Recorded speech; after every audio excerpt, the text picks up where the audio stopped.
Hey, what's going on, role players? It's the Bard here, and welcome back to the corner. So my copy of Xanathar's Guide to Everything has finally arrived, and it's time for me to decide exactly what aspect of it I'm going to talk about. Thoughts on the Hexblade from the new book? What do you think about the build now with the buffs to Blade Locks, Fiend or Hexblade? I loved the Hexblade from 3.5. It was a class that just oozed with character, and it would also fit my playstyle very, very well.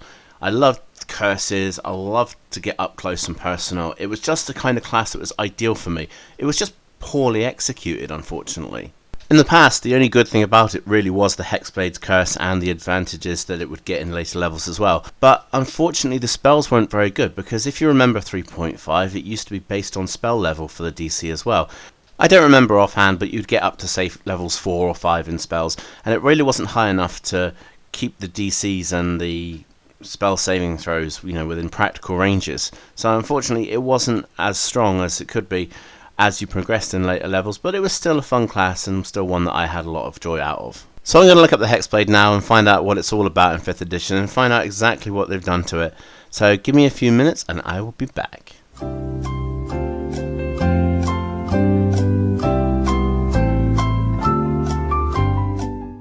It's a warlock!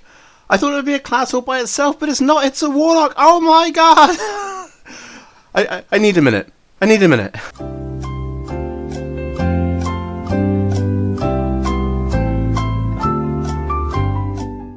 Yes, it's a warlock. Or more specifically, it's a warlock patron. So the first thing I've noticed is the expanded spell list, and they've ripped all the good spells from Paladin and just slapped them onto warlock. And you know what? I am perfectly okay with that. So the Hexblade gets all of the Paladin's smite attacks, and some of those are so powerful. But also you get elemental weapon. This is a spell I love. It's an amazing spell. It doesn't seem like much, but it is really, really good. It's one that I like for a lot of my other builds as well. So specifically things like, I wanted to do a Cryomancer Sub-Zero, and I wanted to use Warlock. But this is pretty much just gone, here you go, here's all the parts you need, and just make that.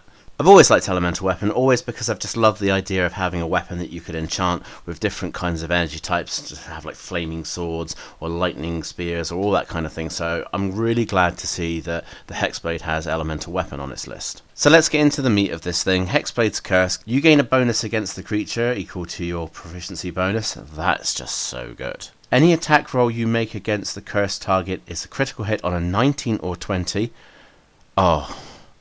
Oh my god, I think I might need another timeout again.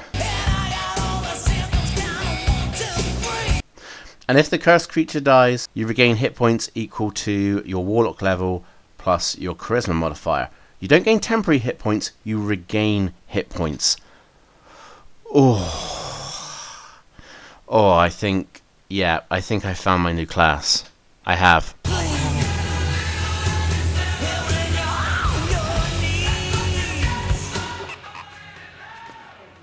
This Hexblade's Curse is just begging for a couple of levels of Diviner, because Portent with this is going to be absolutely insane.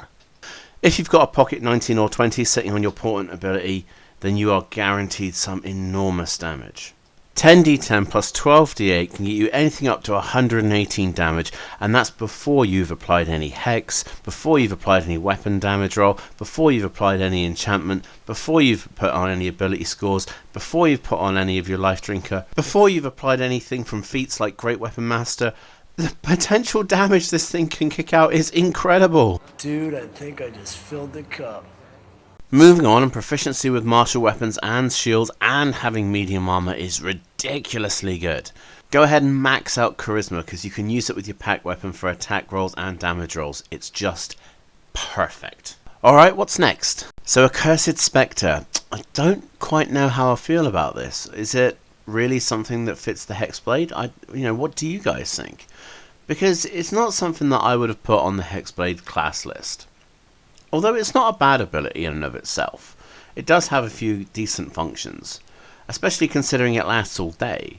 So as soon as you go to sleep it disappears, but you'll have it, as long as you kill something, you can get an extra person or an extra thing on the attack as well, so I suppose it's pretty good. But there really isn't a great deal to say about it. It gets a few temporary hit points and it will last until your next long rest, and that's all there is. But it's not bad and it's not brilliant. It's just there. So take advantage of it. I think whoever wrote this has probably been playing too much Neverwinter, because I'm seeing a Scourge Warlock right here. I'm seeing the Soulbinder Damnation tree and it's just screaming at me. But that's not a big issue because I do like Neverwinter. It is a good game. But I can exactly see where the inspiration has come for this ability. Armor of Hexes, and it's just a 50-50 mischance. I mean, there's not really anything I can say about it apart from if the cursed target hits you, you've got a chance to avoid being hit.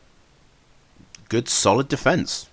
That's about it. Level 14 and Master of Hexes is again another one that I think is Neverwinter inspired, because you've got the bouncy hexes that they have on the Damnation tree. But again, that's not an issue because I do like the way it functions. Being able to go from target to target with your Hexblade's Curse as well as your Hex spell is a nice little combination, and it works really nicely with the Maddening Hex Eldritch Invocation. That's something I really like. You can use those bonus actions to continually blast a creature that is already hexed, and things that are around it will take damage as well.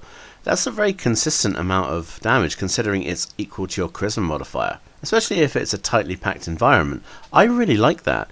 And I think it also gives a lot of options for the Hexblade to be something else. If you wanted to go, say, Pact of Tome or Pact of Chain instead, you could still go with Hexblade and get some of those cool bouncing curses. And it's not tied in to the blade lock so much. So that is something I really like about this particular patron feature. So damage can compound from round to round, considering exactly how much of these abilities require bonus actions. The first thing you probably want to put on is Hexblade Curse as a bonus action, and then you might want to go at it with multiple Eldritch Blasts, because each of those is going to get your proficiency added on to the damage. So that's already a good start.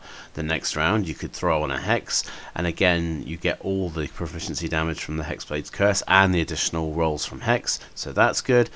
If you've got free bonus actions in the rounds following, you can just keep spamming it with Maddening Hex, because then you can deal damage to that and any other creatures that you want to around it.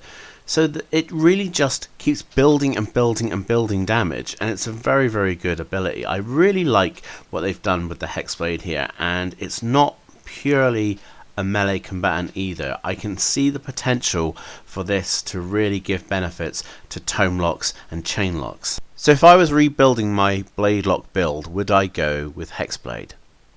I think 100%. I think it's a really good otherworldly patron, so I would definitely go with Hexblade. If I built a warlock now, would I go blade lock? I'm not quite so sure. I'd like to think there's some interesting potential for some range-based warlocks, especially considering the new Hexblade's Curse. And as I've mentioned a couple of times, if you like that Neverwinter, you know, it's just all the parts are there to build that character. And if you like kind of pets and stuff like that, if you like having multiple creatures, then you can have familiars, you can have the Accursed Spirit. I think there's a lot of potential. I do really like it, and I think that it's more than just the blade pack that it seems to be presented as. And I think clever players or inventive players are going to get a lot more out of it than initially meets the eye. So I would go at it 100%. And if you like the idea of the Hexblade, you should go for it too. I mean, I'm seeing all kinds of possibilities here, not just with the new Hexblade, but also with the new Eldritch Invocations, things like Gift of the Ever-Living Ones, or Maddening Hex, or Shroud of Shadows. There are some really, really strong abilities in here, and they are just giving so much more versatility and so much more character to the Warlock. I cannot wait to hear some of the ideas that you lot are coming out with. So leave those suggestions in the comments. If you like the video, be sure to leave a like, and if you're not subscribed yet, consider doing so, and I will see you guys next time at the gaming table.